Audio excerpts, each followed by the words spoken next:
ډاکټر عبدالله څنګه فرمان صادر کړی ده؟ خلکو ولې توند غبرګون ښودلی ده؟ ولسمشر غني څه وایي؟ راځئ دغه ټول مطالب په دې ویډیو کې راسره وګورئ. په سلامونه مهرکلی کوم دوستانو، خدای دې وکړي چې جوړ او روغ اوسئ. د مطلب د شیر کېدون دغه ویډیو تر پایه وګورئ. عبدالله د خپل سهم وزیران او والیانو ته د معرفي کولو فرمان صادر کړی ده. د ولسمشر له لورې تازه ګمارنه او په ځانګړي ډول په بهرنیو چارو وزارت کې د وروستیو اصلاحاتو او ګمارنو اجرایي ریاست متقابل غبرګون ته اړ کړی ده.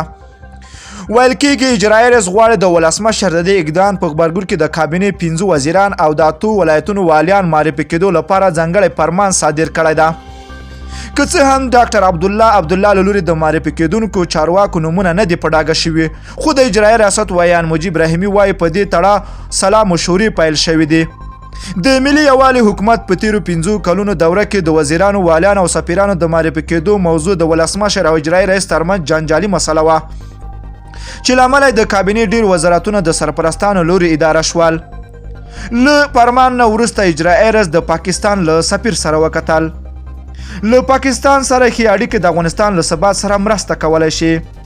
د هیواد اجرایي رئیس عبدالله نن په خپل کاري دفتر کې د پاکستان له سفیر زاهد الله نصرالله خان سره په لیدنه کې وویل چې د پاکستان او افغانستان ترمنځ ښې اړیکې د افغان سولې او د دغه راز د سیمې ثبات لپاره ګټورې دي.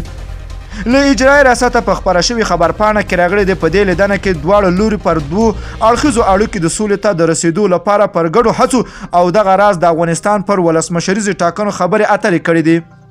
سرچینه کاکي اجرایي ریاست په یاده لیدنه کې د خبرو پر مهال زیاته کړې چې افغانستان له پاکستان سره د اړیکو د پراختیا غوښتونکی ده او په خبره د دواړو هیوادونو ترمنځ کې اړیکې به په افغانستان او سیمه کې له سولې او ثبات سره مرسته کولی شي.